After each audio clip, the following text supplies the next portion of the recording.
Ladies and gentlemen, why do you think Raila Odinga is losing members of parliament to William Samoei Arap Ruto? Is it because of money? Or is it because of power? Because yesterday, Raila Odinga lost 9 members of parliament from Nyanza and from his own party. Today, 30 members of parliament from Azimio party, one of Azimio's parties, Jubilee, 30 of them joined William Samoei Arap Ruto. Why do you think they're doing this? And some of them are even bold enough to justify why they are doing it. But why do you think Raila Odinga is losing members of parliament? In this video, I want to explain to you guys 6 reasons, compelling reasons, why this is happening. Before we do that, in case you're watching this channel for the first time, please take a second or two, click that subscribe button so that next time we produce a video like this, YouTube will automatically notify you. And to the subscribers, I want to continue thanking you guys for your continued support, because without that support, this channel cannot be where it is. I want to be a bit brief, although someone on this channel once told me that they normally wait for me to post, so I should not be in a hurry. Now, why do you think William Ruto is gaining more members of parliament? Why do you think members of parliament who were trying so hard by August last year to be seen with Raila Odinga today abandoning them? Why do you think, for example, some members of parliament from Nyanza who went there, konyo jakom lweny, loosely to translate, to help Raila Odinga up there? Why do you think today they are talking about development? And what is the role of members of parliament? Now, for me, I think these members of parliament are deserting Raila Odinga and joining Ruto because of the following reasons. Number one is power. You know, William Ruto was declared the President of the Republic of Kenya by IEBC. Raila Odinga went to court. The court said William Ruto is the President of the Republic of Kenya. Then, it didn't end there. William Ruto was then sworn in as the 5th President of the Republic of Kenya. When that happened, so many members of parliament then started, those who were close with Raila Odinga, started drifting towards Ruto. As a matter of fact, I think it started by members of parliament from northern Kenya who joined Ruto. Then we saw Jubilee members of parliament. We saw the independent members of parliament joining Ruto. We saw ODM members of parliament. So for me, it has everything to do with power. And that's why the members of parliament from Nyanza who joined Ruto yesterday are telling Kenyans that they joined Ruto because they want development for their people. And I ask myself this simple question. You know, I come from Nyakach and we border Belgut, who is members of Kenya Kwanza. I was asking myself, just like today I was at home, I was asking myself along the borders, because you could see that tarmac, then Belgut, then my constituency, and you can see Belgut moving mpaka huko ndani, then you can also see my Nyakach moving mpaka huko ndani. So I was asking myself, my member of parliament, Honorable Adomo War, is not supporting Ruto. The other member of parliament from Belgut is supporting Ruto. Is it true that because the member of parliament for Belgut is supporting Ruto, and therefore he gets automatic development? Because I don't really see development on the other side, which I don't see on this other side. Yani I don't see anything unique. If anything, I think my side is more developed than the other side. So it's all because of power. The president can go to a place and he can issue presidential decree that hey, mtu wa power, we kuja weka transformer pale, wewe hii barabara ishe. They're justifying that. So William Ruto now has power. And some of these people even have cases. I know one of the members of parliament who went there yesterday, he has issues which I'm not going to mention here. but power. Number two, I was talking to one of the members of parliament who met Ruto yesterday. He's telling me that most of them are now joining Ruto because there is that William Ruto success story in Mount Kenya against Uhuru Kenyatta. That William Ruto ventured into Mount Kenya politics early enough. He identified members of parliament, he mentored them, he stood with them, and he was able to wrestle the mountain from Uhuru. And by the time of election, he was calling the shots. This guy was telling me that in Nyanza, they believe that because of Raila Odinga's age, William Ruto can actually replicate the same in Nyanza. That he can come to Nyanza, have members of parliament, convince them against Raila Odinga, and then he will help them win.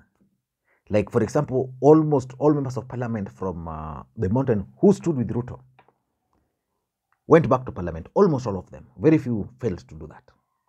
So he was telling me Ruto had success, almost 90% success rate in the mountain, and that he can repeat the same across the country. So that is what is motivating them to join Ruto. Do you think that can happen in Nyanza? I'm just asking. For me, I don't think. Why am I saying so? In 2013, William Ruto tried the same. The end result was that 7 friends of mine who are very young lost their parliamentary seats.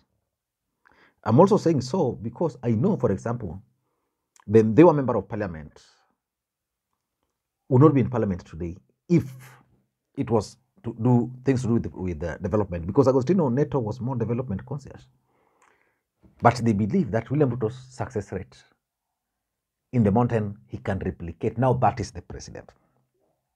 The third reason why these guys are leaving Raila is they believe that William Ruto controls IEBC. They were like, if William Ruto could control IBC as an outsider, now as the president of the Republic of Kenya, what do you think can stop him? And they believe that because William Ruto will be the president, is the president, elections will be conducted in 2027, and with the instruments of power, that if they stick with Ruto, then Ruto can ensure that those specific constituencies, they will be able to win. In fact, he was telling me, one of them was telling me that their idea is to convince Ruto to deliver some development project in their areas. Then they can use that, and then with the support of Ruto and IBC, it will be easy for them. Let us wait and see how that's going to turn out. They might be lucky, but I'm not sure. But one of the reasons they are not supporting Ruto is because they believe Ruto controls IBC, and therefore the algorithm. They were citing for me the 2013 election results where we had Vifaranga via computers, which was actually the truth. There are some members of parliament who are elected through computers, including Governor Alfred Mutua. Was it 2017? I'm 2013. Okay. Number 4 is what I call Raila Odinga Ron blunder. You know, Raila Odinga normally commits some blunders. And he committed a blunder, a very big blunder recently.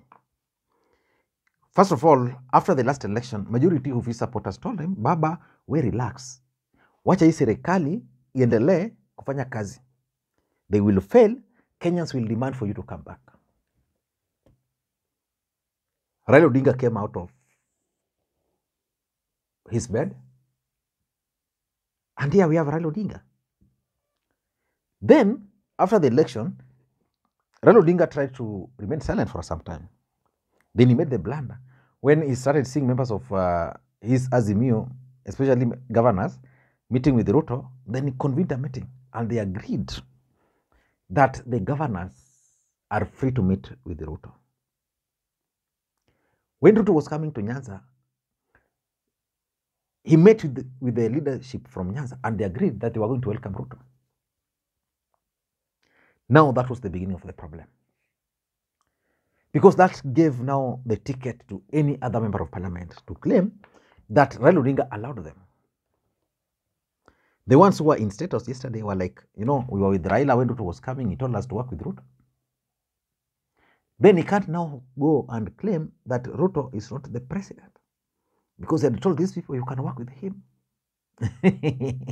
So those are some of the issues these guys are citing. Number 5 is the reward system in ODM party. I want you to take a list of the members of parliament, for example, from ODM who joined Ruto yesterday.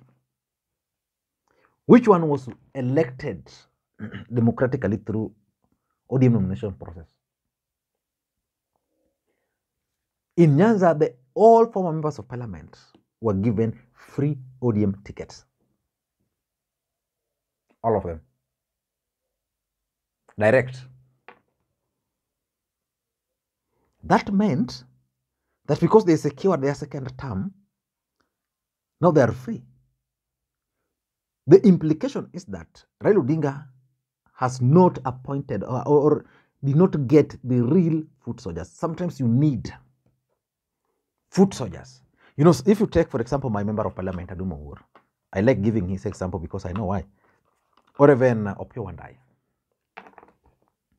Those are Raila Odinga's foot soldiers. They started with Raila Odinga a long time ago.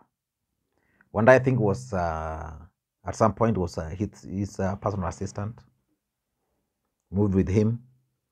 Then you can talk of Azimio Uhuru.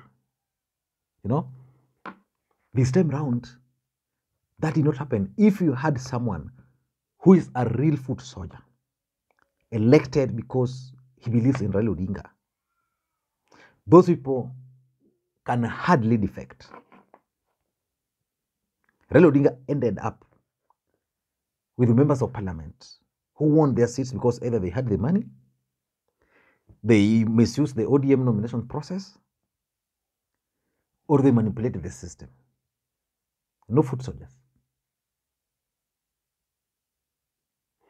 Take, for example, Western, where he managed to get, in Kakamega, where he managed to win several seats. Majority of ODM MPs who won in Kakamega were previously in ANC party. They realized they could not win again on ANC party, so they came to ODM. You can't tell me those members of parliament are true foot soldiers of Raila.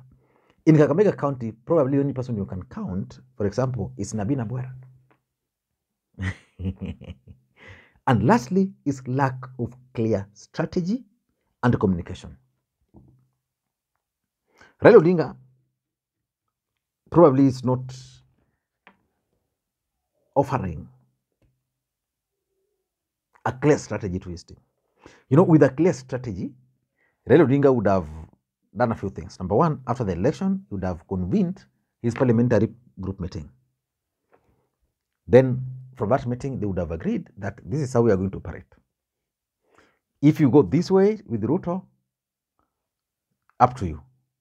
But if Ruto is coming, for example, let's say, for example, the Nyanza MPs, Raila Odinga should have just told them that you are free to meet with Ruto when it comes to Nyanza.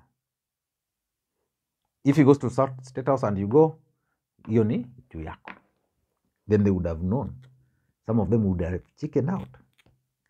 But if you just leave it, I don't know what to think. But for me, these members of parliament are leaving Raila Odinga because of power, William Ruto's success rate in the mountain, the perceived control of IBC, Raila Odinga's own blunders, the reward system in ODM, which is really wanting, and lack of a clear strategy. Thank you guys, and may you have a good day. Bye-bye.